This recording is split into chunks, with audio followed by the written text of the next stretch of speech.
AG2R La Mondiale vous présente C'est le Nord.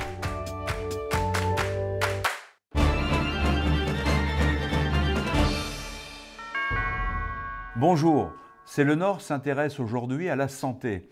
Et pour en parler, l'homme du Nord que je reçois est le docteur Dominique Servant, responsable de l'unité stress et anxiété au CHRU de Lille. Bonjour Dominique Servant. Bonjour.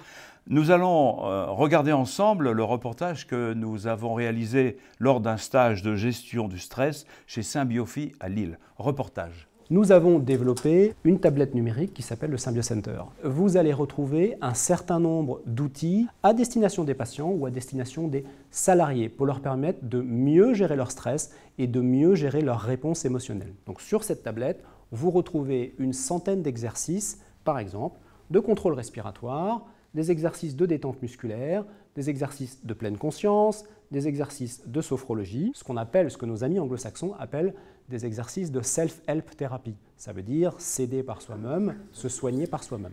Ce côté jeu numérique permet de percevoir exactement les retours. Pour un thérapeute, c'est toujours intéressant de pouvoir mesurer, de pouvoir apporter aux patients un petit peu la preuve qu'il y a réellement un impact physiologique.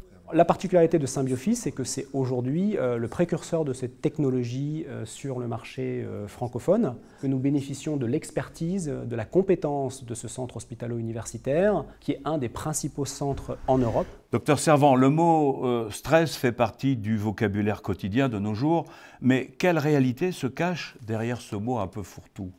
S'il fait partie du vocabulaire quotidien, c'est que beaucoup de personnes sont concernées par le stress, et peut-être chacun d'entre nous.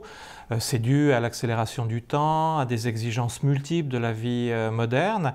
Et si des personnes le gèrent très très bien, pour d'autres personnes, il y a des conséquences au niveau du corps, au niveau des pensées, des attitudes qui peuvent être négatives dans le cadre de leur santé et de leur bien-être. On dit souvent que la France est le pays le plus gros consommateur au monde de médicaments anti-stress, de psychotropes. Vos méthodes constituent donc une sorte d'alternative. Oui, c'est une véritable innovation. Ces nouvelles méthodes qui utilisent la technologie, qui ont été développées à Eurasanté avec le concours du CHR de Lille. Ce sont des outils qui mettent en jeu la personne également et qui permettent de travailler par soi-même, de pratiquer par soi-même un certain nombre de techniques à la fois centrées sur le corps et aussi de nouvelles attitudes, de nouveaux comportements.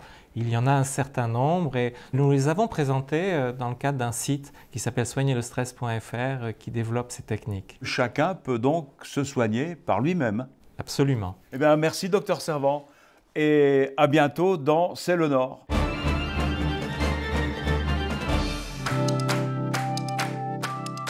AG2R La Mondiale vous a présenté C'est le Nord.